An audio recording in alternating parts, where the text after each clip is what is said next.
함께 생각해 볼 말씀은 예레미야 14장 13절부터 22절 말씀입니다. 예레미야 14장 13절부터 22절 말씀입니다. 한 절씩 봉독하겠습니다. 이에 내가 말하되 슬프도소이다. 주 여호와여 보시옵소서. 선지자들이 그들에게 이르기를 너희가 칼을 보지 아니하겠고 기근은 너희에게 이르지 아니할 것이라. 여호와께서 이곳에서 너희에게 확실한 평강을 주시리라 하나이다. 여호와께서 내게 이르시되 선지자들이 내 이름으로 거짓 예언을 하도다. 나는 그들을 보내지 아니하였고 그들에게 명하거나 이르지 아니하였거늘 그들이 거짓 계시와 복술과 허탄한 것과 자기 마음의 속임으로 너희에게 예언하도다. 그러므로 내가 보내지 아니하였어도 내 이름으로 예언하여 이르기를 칼과 기근이 이 땅에 이르지 아니하리라 하는 선지자들에 대하여 나 여호와께서 이같이 이르노라. 그 선지자들은 칼과 기근으로 멸망할 것이요 그들의 예언을 받은 백성은 기근과 칼로 인하여 예루살렘 거리에 던짐을 입을 것인즉 그들을 장사할 자가 없을 것이요 그 아내와 그 아들과 그 딸도 그렇게 되리니 이는 내가 그들의 악을 그 위에 부음이니라. 너는 이 말로 그들에게 이르라. 내 눈이 밤낮으로 끊치지 아니하고 눈물을 흘리리니 이는 처녀딸 내 백성이 큰 파멸 중한 창상을 인하여 망함이라. 내가 들에 나간즉 칼에 죽은 자요 내가 성에 들어간즉 기근으로 병든 자며 선지자나 제사장이나 다 땅에 두루 다니며 어찌할 바를 알지 못하는도다. 주께서 유다를 완전히 버리시나이까? 주의 심령이 시온을 싫어하시나이까? 어찌하여 우리를 치시고 치료하지 아니하시나이까? 우리가 평강을 바라도 좋은 것이 없고 치료받기를 기다려도 놀람을 보나이다. 여호와여 우리가 우리의 악과 우리 조상의 죄악을 인정하나이다. 우리가 주께 범죄하였나이다. 주의 이름을 위하여 우리를 미워하지 마소서. 주의 영광의 위를 욕되게 하지 마옵소서. 우리와 세우신 주의 언약을 기억하시고 패하지 마옵소서. 열방의 허망한 것 중에 능히 비를 내리게 할 자가 있나이까? 하늘이 능히 소나기를 내릴 수 있으리이까? 우리 하나님 여호와여 그리하는 자는 주가 아니시니까. 그러므로 우리가 주를 앙망하옵는 것은 주께서 이 모든 것을 만드셨음이니이다. 함께 봉독한 말씀을 가지고 참된 평안을 바라는 자, 참된 평안을 바라는 자라는 제목으로 말씀을 생각해 보고자 합니다. 지난 수년간 한국은 괴담과 선동에 혼란한 시간을 보내왔고 지금도 계속되고 있다고 뉴스를 통해 전해 듣고 있습니다. 우리는 진실이 아닌 것을 가지고 진실인 것처럼 속이는 것도 잘못된 것이지만 그것이 거짓인지 확인해 보지도 않고 또는 거짓인지 알지만 자신에게 유익하다고 생각되면 동조하는 현실을 볼 때 참으로 안타까운 생각이 듭니다. 이것은 한국뿐만 아니라 미국에서도 심지어 가까운 우리 주변에서도 흔히 볼 수 있는 일입니다. 이것을 영적 관점에서 보면 진리와 비진리의 싸움이라고 할 수 있고 더 크게 보면 사탄의 세력과의 영적 전쟁이라고 할 수 있습니다. 사탄은 어떻게든 세상을 어둡고 혼란한 상태로 만들어서 하나님 나라가 이 땅에 이루어지는 것을 방해하려는 세력이기 때문입니다. 그들은 그리스도인이 하나님의 참된 평안을 누리지 못하도록 끊임없이 방해하는 것이 그들의 존재 목적인 것입니다. 본문은 구약 시대의 역사적 사실이기도 하지만 이 시대를 살아가는 우리에게도 적용되고 교훈을 주는 말씀이라 할 수 있습니다.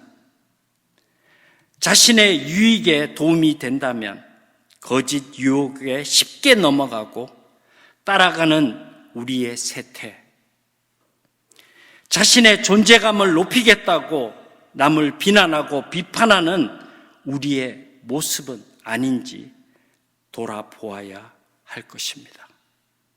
특히 하나님의 백성들은 하나님의 말씀을 듣고 깨달아 그 말씀을 진실한 삶을 통해 예수 그리스도의 복음을 세상에 전하는 사명을 받은 자들이라는 사실을 잊지 말아야 할 것입니다. 오늘 본문은 차마 말로 표현할 수 없는 절박한 위기의 순간에 닥쳤을 때 평안을 바라보고 기대하는 인간의 심리를 잘 표현해 주고 있는 말씀입니다. 19절부터 22절 말씀에 보면 죄로 인하여 심판 재앙을 피할 수 없게 된 유다 백성, 두 가지를 하나님을 향해 부르짖고 바랍니다. 먼저 완전히 버리시나이까라는 질문에서 그렇지 않다라는 답을 기대하고 바라는 속마음을 엿볼 수가 있습니다. 둘째는 죄 사실을 인정하고 회개함으로써 치유해 주시기를 바라고 기대하는 모습을 나타내고 있습니다. 한마디로 평안을 바라고 기대하는 유다의 모습이라고 할 수 있습니다. 이는 거짓 선지자들의 유혹에 빠져 인간이 주는 평안을 기대하고 추구했지만 심판의 재앙에 처한 유다. 이제 평안은 오직 하나님으로부터 오는 것임을 깨닫고 하나님께서 주시는 참된 평안을 바라고 기대하는 것만이 유일한 생존 방법임을 깨닫게 되었습니다.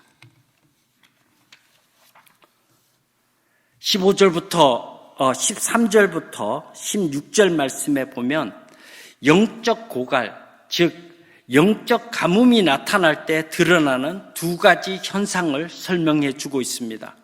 첫 번째는 거짓 선지자들, 즉 이단이 많아진다는 것입니다. 13절 말씀에 보면 이에 내가 말하되 슬프도소이다. 주 여호와여 보시옵소서. 선지자들이 그들에게 이르기를 너희가 칼을 보지 아니하겠고 기근을 너희에게 이르지 아니할 것이라. 여호와께서 이곳에서 너희에게 확실한 평강을 주시리라 하나이다. 거짓 선지자들은 칼, 즉 전쟁과 기근, 즉 가뭄이 없을 것이고 평안할 것이라고 거짓된 사실로 유혹하고 있습니다. 여기서 유혹하다, 현혹하다는 것은 사람을 혼란스럽게 하여 마음의 눈을 어둡게 만든다는 의미입니다. 이들의 특징은 하나님의 백성들에게 듣기 좋은 거짓말과 죄를 감추기 위해서 거짓 평안을 말하고 있는 것입니다. 무엇보다 이들은 하나님께서 보내시지 않았다는 사실입니다. 14절 말씀입니다. 선지자들이 내 이름으로 거짓 예언을 하는도다. 나는 그들을 보내지 아니하였고 그들에게 명하거나 이르지 아니하였거늘 그들이 거짓 계시와 복술과 허탄한 것과 자기 마음의 속임으로 너희에게 예언하도다. 이것이 이단의 실체입니다.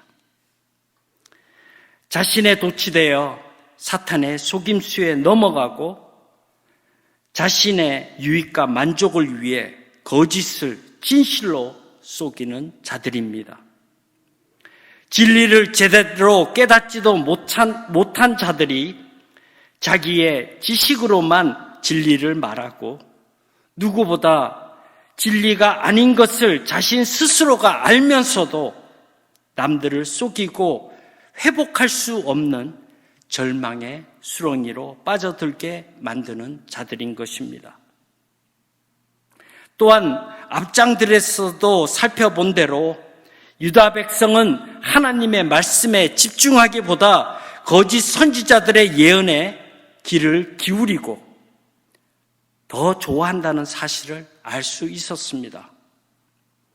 거짓 선지자들은 여호와의 성전을 반복적으로 강조하고 있는데 이를 거짓말이라고 7장 4절에 기록하고 있습니다. 너희는 이것이 여호와의 전이라 여호와의 전이라 여호와의 전이라 하는 거짓말을 믿지 말라. 백성들은 성전, 즉 다윗의 언약을 신뢰하기 때문에 결코 심판을 당하지 않고 구원을 받을 것이라고 생각합니다. 이것을 이용하여 거짓 선지자들은 백성들을 현혹하고 있다는 말입니다. 그러나 성전 자체가 중요한 것이 아니라 성전 안에 법궤와 그 안에 십계명이 더 중요한 사실을 기억해야 합니다.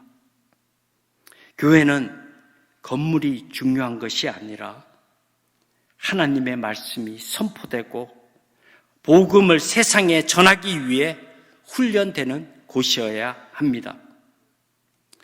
이단은 교회 안에 구원이 있는 것처럼 모든 것을 끌어들이는 도구로 사용하고 있습니다. 우리는 유다 백성들이 그토록 신성시하던 성전이 완전히 파괴되었다는 사실에 주목해야 할 것입니다. 둘째, 진리와 거짓을 분별하지 못하게 합니다. 백성들은 지키기가 부담스럽고 힘든 진리보다는 거짓임을 알고도 듣기 좋은 거짓 진리를 따라가는 어리석고 미련한 유다 백성이었습니다. 이들의 모습에서 인간의 한계와 실체를 알게 됩니다. 이단의 실체를 알면 저들을 따라가는 사람들을 도무지 이해하지 못할 때가 많습니다. 그들 가운데 유명인, 지식인, 기업인들도 많습니다. 심지어 이들 가운데는 유아 시절부터 교회에서 자란 교인들도 많은 것도 사실입니다. 그러나 그들은 올바른 진리를 만나지도 깨닫지도 못했다는 사실입니다. 이러한 관점에서 볼 때 교회 공동체가 하나님의 참된 진리를 바르게 선포하고 훈련해야 될 사명이 있다는 사실을 분명히 알 수 있습니다. 특히 15절부터 16절에는 하나님의 가혹한 심판을 당하는 두 종류의 대상에 대해서 설명하고 있습니다. 첫 번째는 여호와의 이름으로 거짓을 말하는 자, 즉 거짓 선지자에 대한 것입니다. 둘째로는 거짓임을 알고도 듣고 따라가는 자, 유다 백성에 대한 것입니다. 하나님의 심판은 거짓 선지자들을 엄하게 다루시기도 하시지만 동일하게 듣고 따르는 자들에게도 던짐을 당할 것이라고 선포하십니다. 거짓을 분별하기 위하여 노력하지 않고 듣기 쉽고 좋은 말을 따라갔기 때문입니다. 무서운 심판이 유다에 임했습니다. 죽어도 장례를 지내줄 사람이 없게 하셨습니다. 또 장사할 곳이 없어서 세워둔 시신이 땅에 넘어지고 있습니다. 끔찍한 심판으로 대가를 치르고 있다는 말씀입니다. 또한 본문에는 인간의 한계와 하나님의 한계, 이 두 가지 사실이 잘 드러나고 있습니다. 17절에서 18절 말씀은 반복된 죄를 짓고도 뉘우치지 못하는 유다 백성들을 향해서 가혹한 심판을 내리시기도 하지만 한편으로는 마음 아파하시는 하나님의 모습을 선지자는 고스란히 느끼고 표현하고 있습니다. 17절 말씀입니다. 너는 이 말로 그들에게 이르라. 내 눈이 밤낮으로 끊치지 아니하고 눈물을 흘리리니 이는 처녀딸 내 백성이 큰 파멸 중한 창상을 인하여 망함이라. 당신의 백성들의 심판의 고통에 눈물을 흘리시는 하나님, 매를 치시면서도 아픈 마음으로 백성을 대하시는 하나님, 미련하고 어리석은 우리를 향해 무한한 사랑을 베푸시는 하나님의 한계를 분명히 느끼게 하고 있습니다. 죽을 수밖에 없었던 죄인들을 구원하시기 위해서 독생자를 이 땅에 보내신 하나님, 범죄인 줄 알면서도 뻔뻔하게 죄를 짓고도 뉘우치고 돌아오는 하나님의 자녀를 긍휼히 여기시고 품에 안아주시는 사랑의 하나님이심을 분명히 알게 하십니다. 이것이 하나님의 자녀를 향하신 하나님의 한계입니다. 반면에 19절부터 22절 말씀에는 결국 하나님의 약속에 의지하는 기도를 드리게 되는 유다 백성, 인간의 한계를 깨닫고 하나님께 가장 애타고 간절한 심령으로 참의 기도를 드리는 백성을 나타내고 있습니다. 19절 말씀을 보면 주께서 유다를 완전히 버리시나이까? 주의 심령이 시온을 싫어하시나이까? 어찌하여 우리를 치시고 치료하지 아니하시나이까? 이 구절은 삼중적 수사 의문문으로 표현되고 있습니다. 히브리어에서 삼중적 수사적 표현이라는 것은 가장 간절하고 안타까운 상태에서 나오는 표현이라고 할 수 있습니다. 최고의 마음을 드리는 표현이라고도 할 수 있습니다. 20절 말씀입니다. 여호와여, 우리가 우리의 악과 우리의 조상의 죄를 인정하나이다. 우리가 주께 범죄하였나이다. 마치 뒤틀린 목재와 같은 민족의 죄악까지 소급해서 기억하고 회개하고 있습니다. 우리의 악, 레샤라는 이 단어는 남들에게 보인 폭력과 잘못을 말하고 있는 것이고, 조상의 죄악, 아우는 삐뚤어진 성미나 부정을 뜻하는 단어입니다. 우리의 마음에 다른 사람을 힘들게 하고 괴롭히던 성품이 있는 것이고, 이를 하나님께 회개하고 있습니다. 이런 성품에서 나오는 신앙생활에 대한 하나님의 반응은 본문에도 나오지만 아모스, 5장 21절에 잘 표현되고 있습니다. 세번역을 보면 절기 행사도 싫다, 역겹다, 예배도 기쁘지 않다. 뒤틀린 목재와 같은 외식적인 종교 행사나 삶이 따라가지 않는 신앙은 하나님께 혐오의 대상일 수밖에 없다는 말씀입니다. 교회 공동체가 가장 두렵게 생각해야 할 말씀인 것입니다. 21절은 19장과 대칭 구도를 이루는 삼중적 표현이 나옵니다. 주의 이름을 위하여 우리를 미워하지 마옵소서. 주의 영광의 위를 욕되게 마옵소서. 우리와 세우신 주의 언약을 기억하시고 패하지 마옵소서. 이 구절은 백성들의 탄원 기도이기도 하지만 예레미야 선지자의 중보 기도이기도 합니다. 선지자로서 하나님의 마음을 알고 온전히 의지하는 심령으로 드리는 기도라고 할 수 있습니다. 완전히 돌아선 하나님의 분노에도 포기하지 않고 중보하는 영적 지도자로서 책임지는 모습을 엿볼 수 있습니다. 출애굽기 32장 32절에도 모세가 우상 숭배로 멸망에 처하게 된 백성을 위해서 처절한 중보 기도를 드렸던 내용과 같다고 할 수 있을 것입니다. 22절에는 또 한 번의 삼중적 수사 의문문이 나오고 있습니다. 열방에 허망한 것 중에 능히 비를 내리게 할 자가 있나이까? 하늘이 능히 소나기를 내릴 수 있으리이까? 우리 하나님 여호와여, 그리하는 자는 주가 아니시니이까?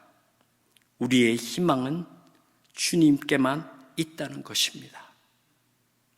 창조주